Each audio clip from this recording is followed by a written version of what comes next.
Bonjour, aujourd'hui nous allons corriger notre première série d'exercices concernant l'arithmétique. Alors dans cette série, j'ai choisi certains exercices que j'ai trouvés un peu intéressants. J'ai posé certaines questions qui touchent presque tous les chapitres du cours d'arithmétique et que j'ai trouvé très importants et essentiels. Nous allons étudier la parité de certains nombres. Nous avons ici 2n plus 7, 4n carré plus 5, n carré plus n plus 2 et n carré plus 13n. Ce sont tous des entiers naturels. N est un entier naturel qui varie. Nous avons déjà vu certaines applications ressemblent à cet exercice. Je vous conseille de voir les vidéos précédentes puisqu'on ne va pas détailler comme précédemment.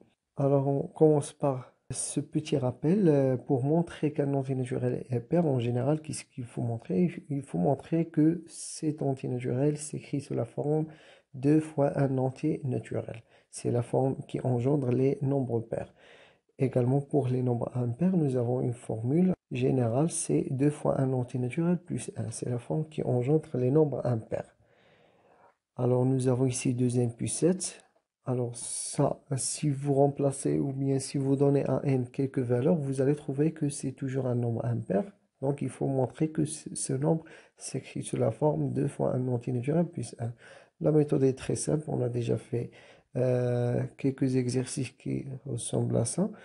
Alors 2n plus 7 est égal à quoi? Tout simplement, on va factoriser par 2. On va décomposer 7, le nombre 7, c'est 6 plus 1. 2n plus 7, c'est 2n plus 6 plus 1 est égal à 2 facteurs de n plus 3 plus 1. C'est 2 fois un entier naturel plus 1, c'est-à-dire que 2n plus 7 est un nombre impair. Nous avons ici 4n carré plus 5. Alors, la même chose, vous allez remplacer n, vous allez donner à n quelques valeurs, vous allez trouver que c'est un nombre impair. Donc, il faut montrer que ce nombre s'écrit sous la forme 2 fois un entier naturel plus 1. Comment ça se fait? Alors, la même chose que précédemment, on va tout d'abord décomposer ce nombre 5, c'est 4 plus 1, ensuite on va factoriser par 2, c'est 2 facteurs de 2n carré plus 2 plus 1. Voilà, c'est 2 fois un entier naturel plus 1, ce qui veut dire que ça, c'est un nombre impair. Le troisième nombre, c'est n carré plus n plus 2. Alors ici, on va utiliser une certaine propriété correspond au produit de deux nombres consécutifs. Alors, rappelez bien que le produit de deux nombres consécutifs est toujours un nombre pair. Ici, on va factoriser par n, c'est n facteur de n plus 1 plus 2. Nous avons ici deux nombres consécutifs, c'est n et n plus 1. Et nous avons également leur produit, donc ça sera un nombre pair. Puisque 2 est un nombre pair, alors ici un nombre pair plus un nombre pair, leur somme, ça donne un nombre pair également. Par suite, n carré plus n plus 2 est un nombre pair. Le dernier nombre, n carré plus 13n. Alors, la même chose, nous allons décomposer 13n. 13n est égal à quoi? C'est n plus 12n.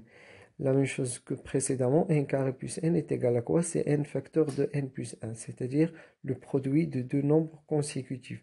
Plus 12n, on sait que 12 c'est un nombre pair, multiplié par n, ça reste un nombre pair. Ça c'est un nombre pair et le produit de deux nombres consécutifs est un nombre pair. Et donc la somme de deux nombres pairs est un nombre pair.